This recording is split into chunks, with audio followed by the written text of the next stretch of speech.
Bom dia! Quem está feliz com Jesus aí? Glória a Deus, aleluias. O Senhor é bom o tempo todo. Deixa eu abrir minha... Hã? Calma, macho. Não preocupa com minha mochila não, rapaz. Tô preocupado com a minha mochila? Sou legendário, rapaz, não é não? Já carreguei tanta mochila na vida. Não estranhe a minha mochila.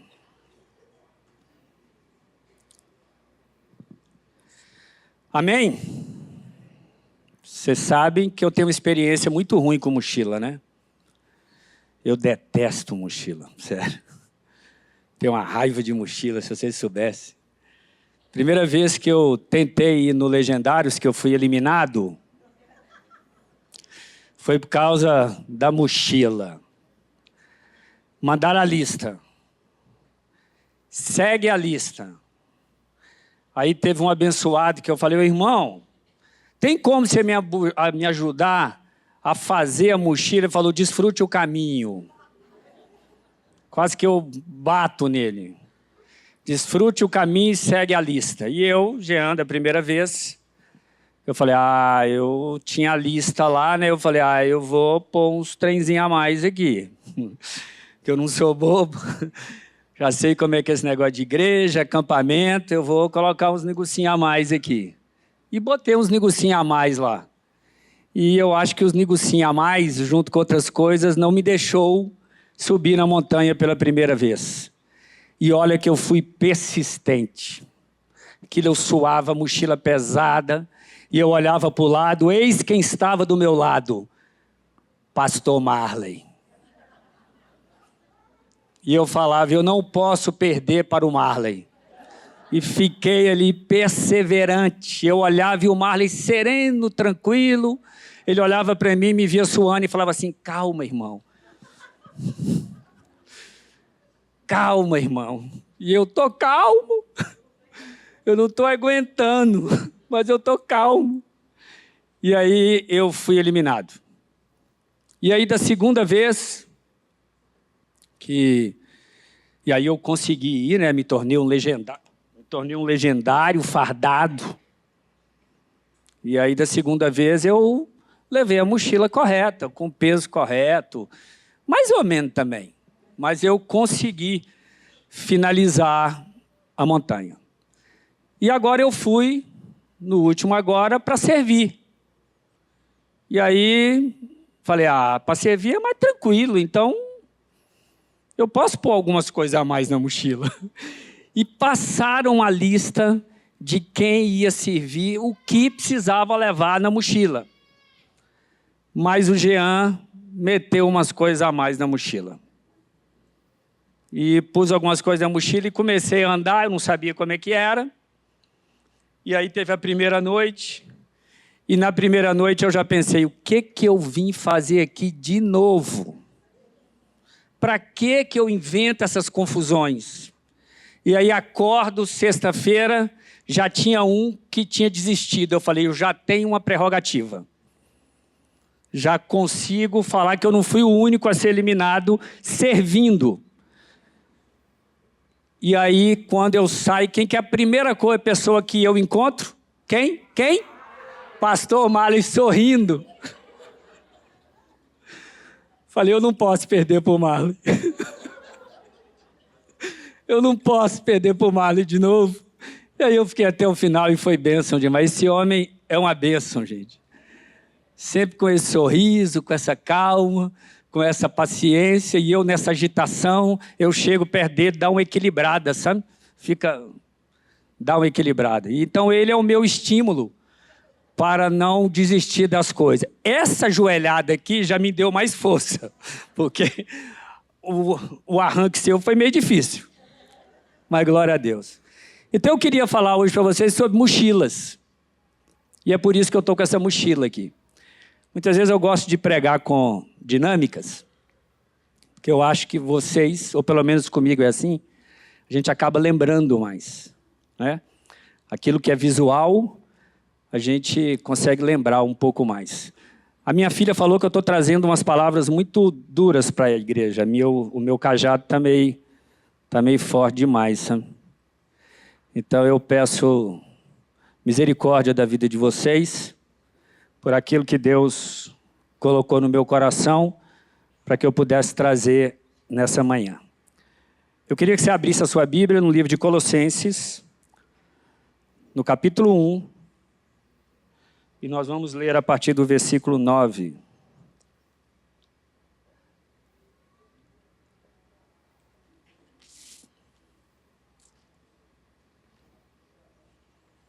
Colossenses capítulo 1, versículo 9. Paulo, o apóstolo Paulo, escrevendo à igreja de Colossenses. Ele diz assim: por essa razão, também nós, desde o dia em que o ouvimos, não cessamos de orar por vós e de pedir que transbordeis de pleno conhecimento da sua vontade em toda a sua sabedoria e entendimento espiritual. Só dar um contexto aqui, qual que era a situação. Paulo estava passando pela primeira prisão dele. Aqui era uma prisão domiciliar. E quando ele estava nessa prisão, Paulo escreveu 4 cartas. Uma carta para a igreja de Efésios, uma carta para a igreja de Filipenses, uma carta para a igreja de Colossenses e uma carta para Filemon. Então foram essas 4 cartas. E elas são cartas bem instrutivas, assim, sabe? Engraçado que Paulo nunca tinha estado com essa igreja. Ele nunca tinha estado com essa igreja, mas provavelmente ele recebeu algumas recomendações, algumas informações do que estava acontecendo ali. E Paulo, então, diz o seguinte: olha, eu oro para vocês para que vocês tenham todo o conhecimento, ou o pleno conhecimento, de qual seja a vontade de Deus. E que esse pleno conhecimento, ele seja em sabedoria, que vocês tenham sabedoria para entender todas essas coisas, e que vocês tenham um entendimento espiritual. Entendimento espiritual do que estava acontecendo. O que Paulo está dizendo? Olha, não enxergue, não olhe as coisas apenas no lado material, por aquilo que a gente enxerga, por aquilo que a gente toca, por aquilo que a gente vê. Existe algo a mais que isso. Existe algo espiritual envolvido em todas essas coisas. E eu preciso que vocês tenham essa sabedoria e esse entendimento de ver e de entender que as coisas não são somente materiais, mas que as coisas são também espirituais. E ele continua dizendo: por que vocês precisam entender isso? Por que vocês precisam ter essa percepção? A fim de viverdes de modo digno do Senhor, para que vocês possam viver com dignidade. Existe um modo de viver que o Senhor deseja e espera de nós. E Paulo chama isso que modo digno, que nós devemos viver de um modo digno. Para o seu inteiro agrado, frutificando em toda boa obra e crescendo no pleno conhecimento de Deus. Vocês precisam viver de um modo digno para que vocês possam agradar a Deus. Presta atenção nisso. Vocês precisam viver de modo digno para que vocês possam agradar a Deus, para que vocês possam frutificar em toda boa obra, gerar fruto, e para que vocês cresçam e alcancem o pleno conhecimento em Deus e de Deus.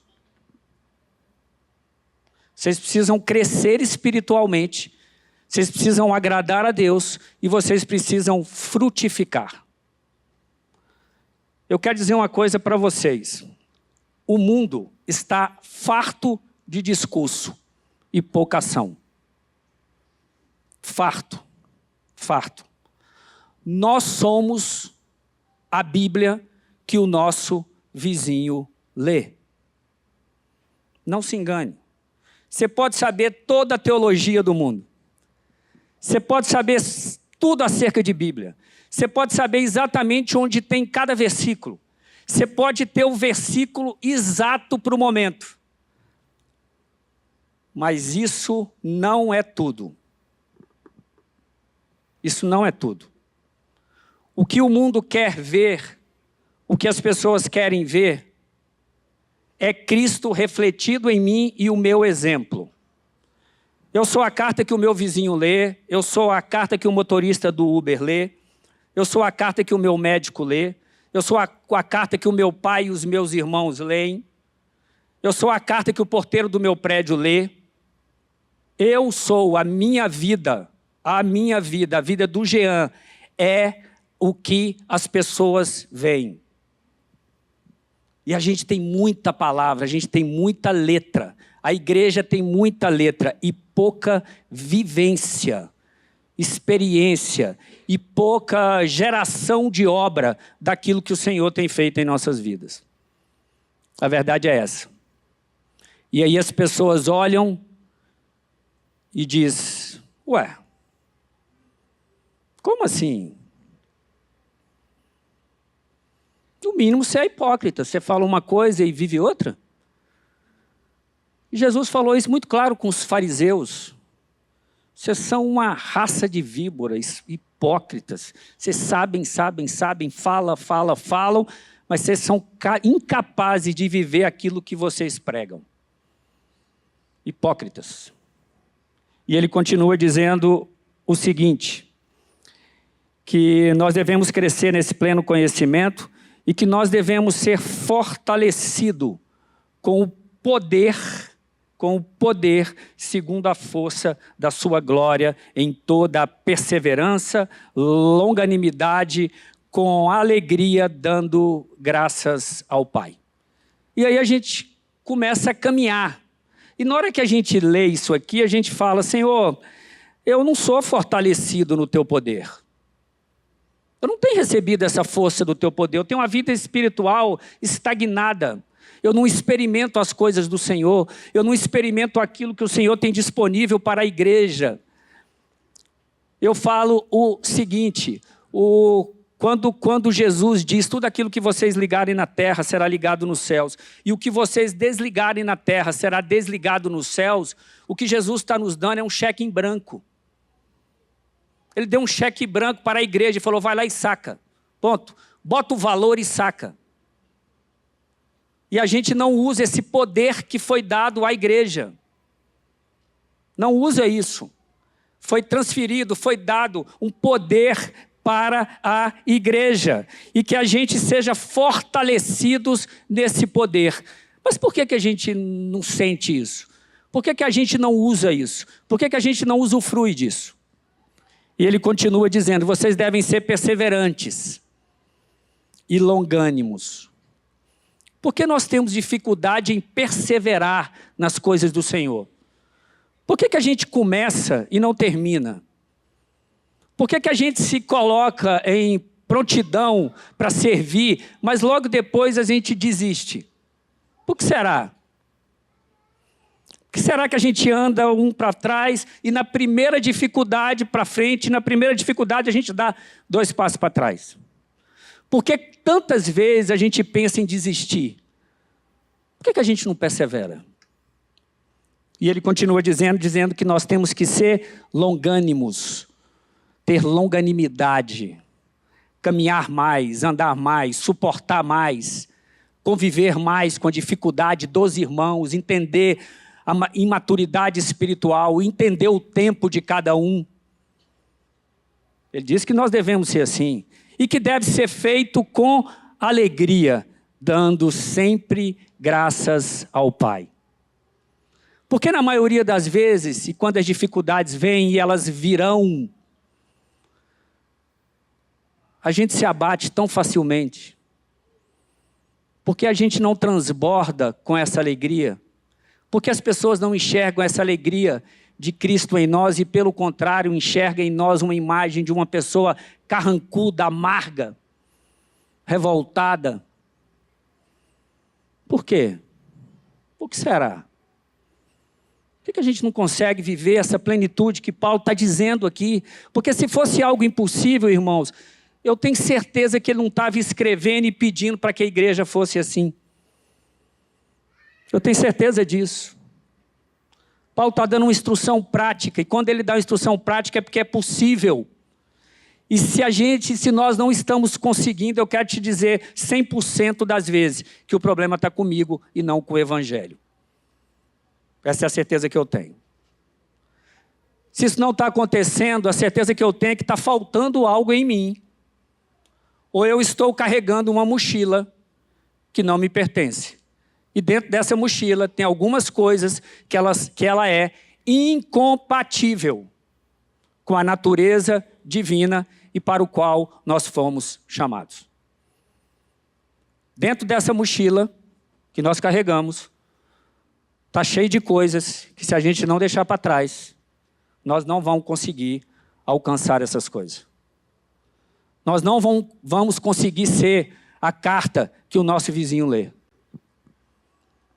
Nós não vamos impactar a vida de outras pessoas, não só com palavras, mas com atitudes.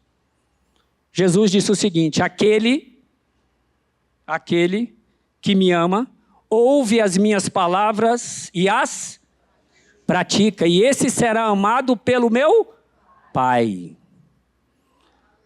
Paulo em Romanos diz o seguinte: olha, o mal que eu não quero fazer é o que eu faço, mas o bem que eu quero fazer, eu não faço. O mal que eu quero fazer, eu faço, e o bem que eu quero fazer, eu não faço. É difícil mesmo. É difícil mesmo. Jesus reforçou: aquele que ouve e pratica as minhas palavras é semelhante ao homem que edificou a sua casa sobre uma... E pode vir toda dificuldade financeira no casamento, com os filhos, tudo que vocês vão suportar. Vai bater vento, vai soprar, vai acontecer um monte de coisa, mas vocês vão permanecer firmes. Por quê? Porque está alicerçado, firmado em uma rocha. E por que a gente não é assim? É por causa do peso da mochila. É a nossa bagagem. É aquilo que a gente coloca dentro da mochila que não dá mais. Não dá mais. Isso é uma decisão na minha vida. Não dá mais para carregar essas coisas. Não consigo mais. Eu preciso deixar essas coisas pelo caminho. Porque, versículo 13, porque Ele nos libertou do império das trevas e nos transportou para o Filho do reino do seu amor. Nós somos libertos por Jesus Cristo. E talvez você pense que Jesus Cristo nos libertou somente da morte. E se fosse só isso, aleluia, Senhor. Muito obrigado. Já era motivo de muita gratidão. Porque através da cruz de Cristo, nós vencemos a única certeza que nós tínhamos, que um dia nós iríamos morrer. E hoje nós não vamos morrer, segundo Paulo diz, nós iremos dormir e um dia nós ressuscitaremos e reinaremos com Cristo. Ele nos libertou do império das trevas. E não foi somente para ganharmos a salvação, não, mas para que transformasse a nossa alma. Porque Ele sabe que com essa mochila, com essa lixaiada que a gente carrega aqui, é impossível sermos felizes. Porque é contra a nova natureza que nós temos. Porque é contra a nova pessoa que nós somos em Cristo Jesus. Que é contrário àquilo que vive em nós. Que é contrário à fé que expressamos. Que é contrário àquilo que desejamos. Só que a gente não quer abrir mão. Não quer. Para que a gente viva isso tudo,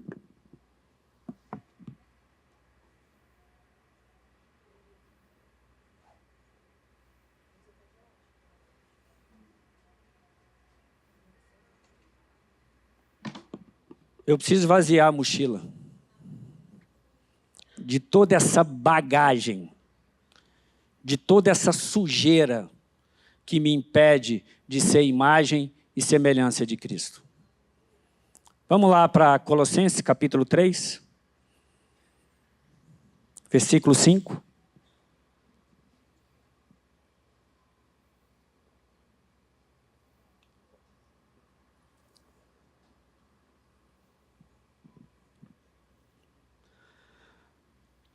Como é que a gente faz, Paulo? Como é que eu faço, Paulo, para viver desse modo digno? O que eu tenho que fazer? Fazei, pois, morrer a vossa natureza terrena. Fazei, pois, morrer a vossa natureza terrena.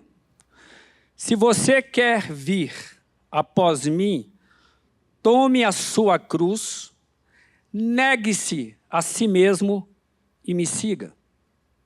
Nega o desejo da sua alma, nega a sua vontade que você vai continuar tendo. O mal que eu não quero fazer, isso eu faço, e o bem que eu quero fazer, eu não consigo. Negue-se a si mesmo. Faça morrer a vossa natureza terrena, que é prostituição, impureza e lascívia. Vamos colocar essas três coisas no mesmo pacote. Irmãos, eu amo casais. O meu ministério é um ministério de casais. Eu amo aconselhar casais e Deus tem me dado privilégio nessa área. Amo casais, porque eu creio que a família é a base de uma sociedade. E Satanás tem uma estratégia para destruir a base da sociedade, porque na hora que se perde essa base, se perde tudo. Então eu amo famílias. Eu amo famílias. Ontem a minha filha me deu uma explicação à noite sobre dopamina. Ela leu um livro que chama... Como é que é, filha? Nação Dopamina. E vou te falar, nós estamos viciados em dopamina. Viciados.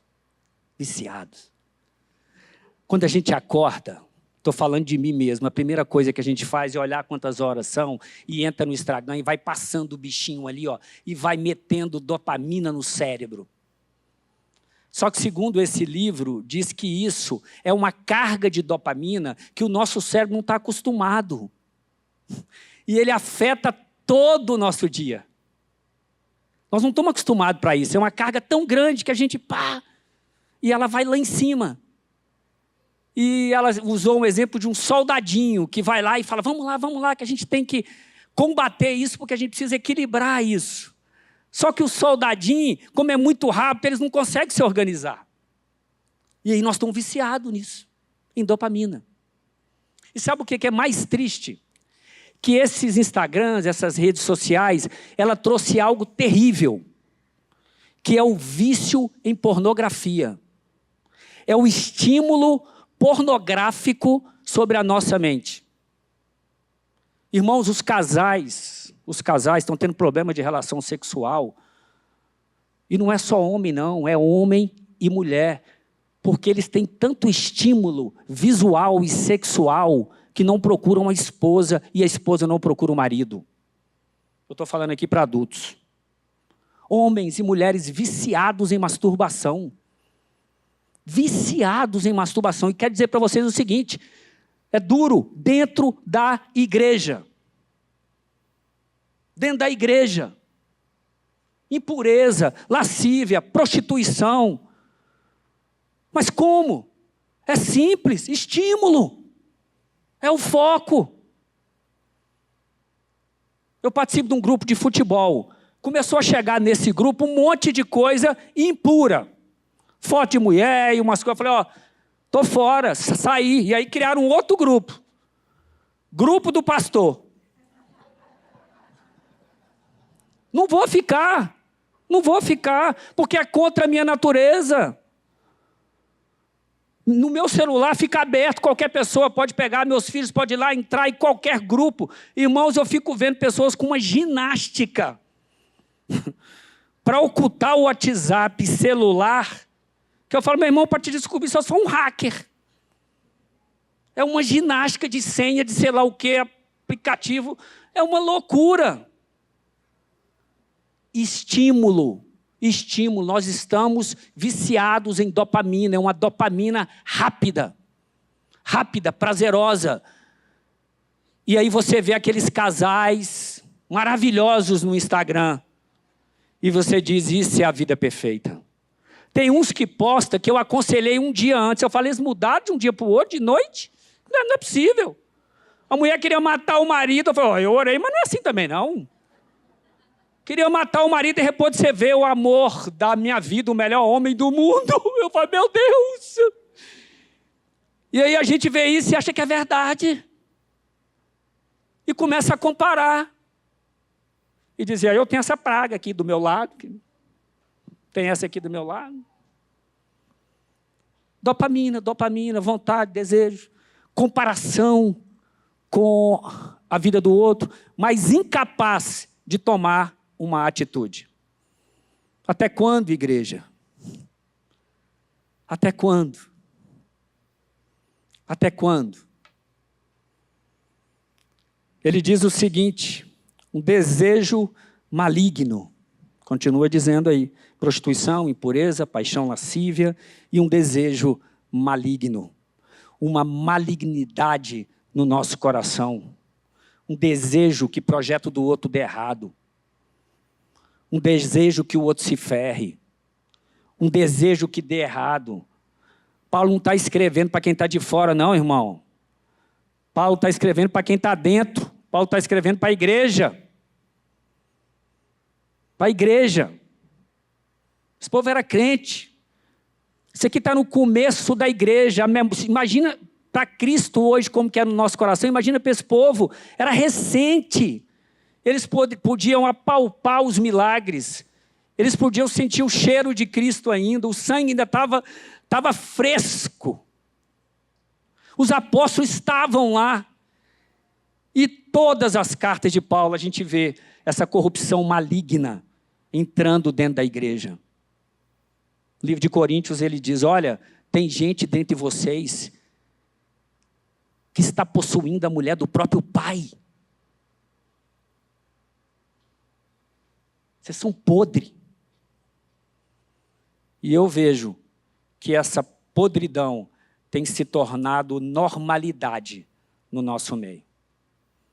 A gente não quer jogar a mochila fora.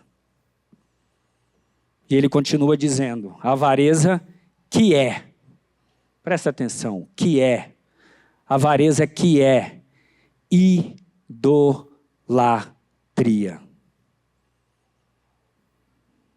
A gente acha que idolatria é se prostrar diante de uma imagem, como a Bíblia diz.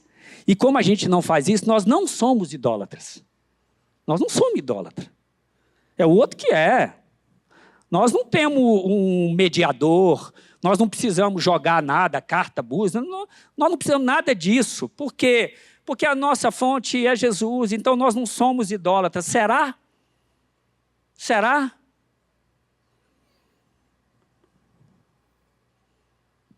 Avareza. Deixa eu falar uma coisa para vocês. Tem gente dentro da igreja, e infelizmente é uma grande maioria, o que eu vou falar é muito sério. Muito sério.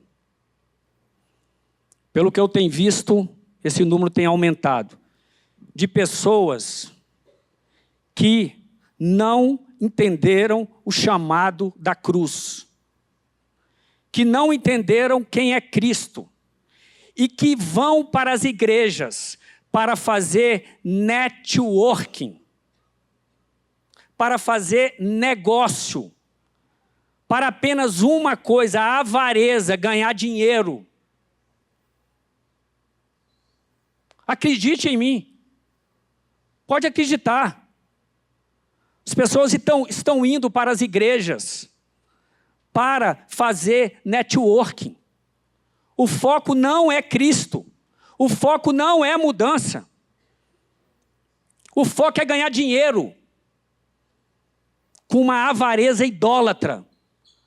A Bíblia diz que o amor é o dinheiro, é a raiz do quê? De todos os males. E as pessoas não querem mudar. O foco é outro. Não querem mudar. E ele chama isso de idolatria. Tem gente que nunca deu um centavo para o outro. R$1 para o outro, vê o outro passando dificuldade do lado, é incapaz de estender a mão. Eu vou orar por você, mas segue o seu caminho. Tem gente que nunca investiu em missões, Raikle, que não entende o chamado, que não entende a dificuldade que aqueles missionários estão lá. Nunca deu R$1. R$1. Por quê?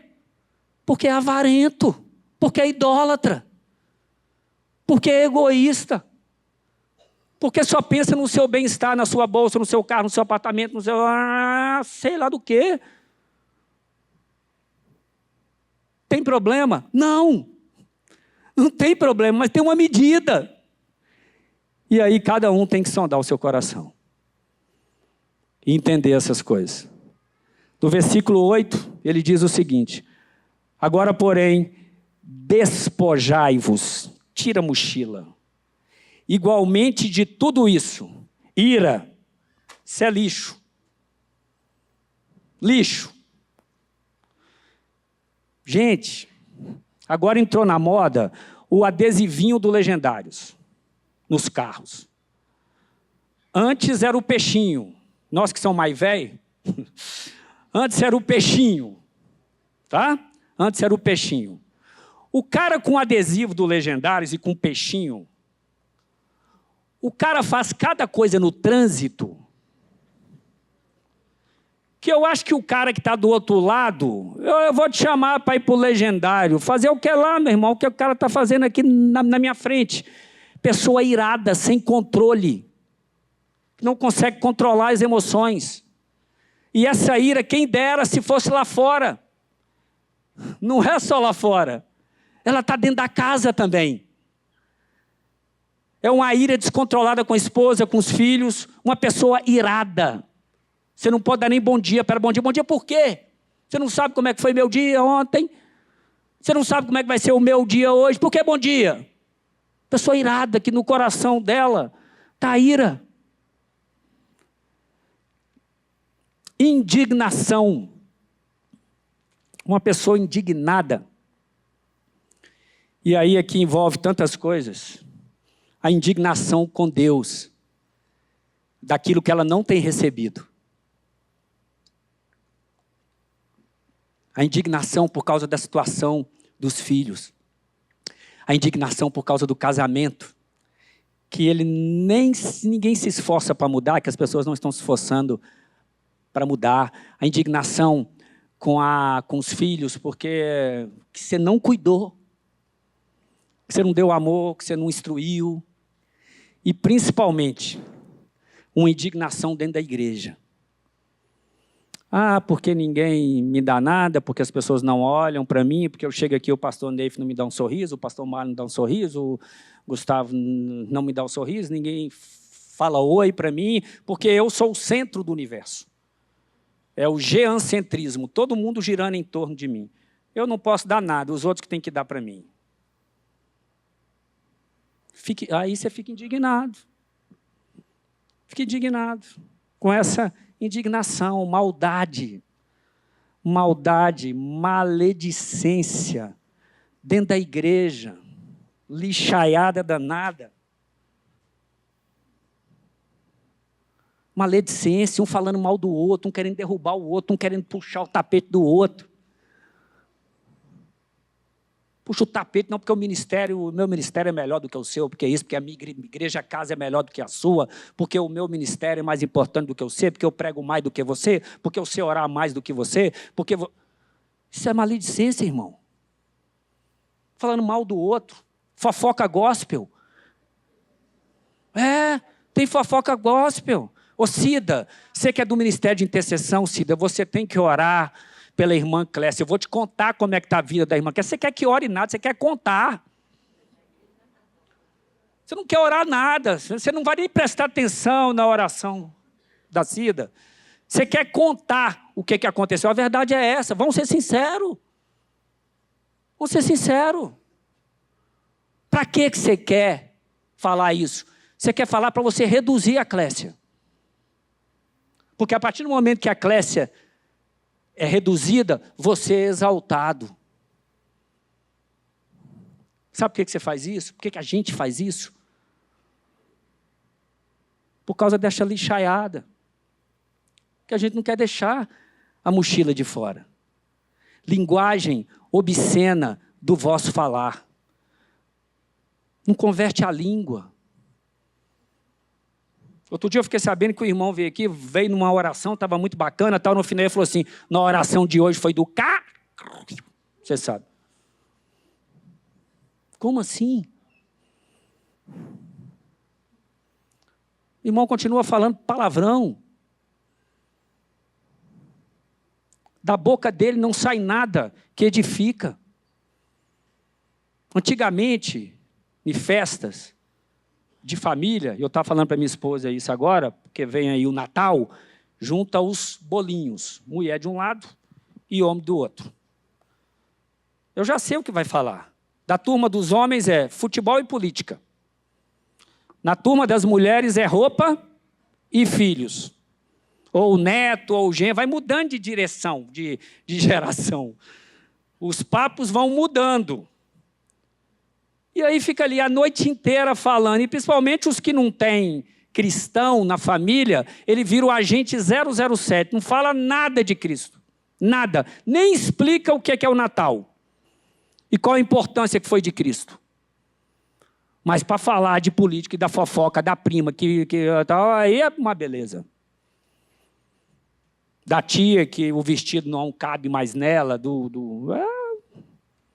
é um prato cheio para nós.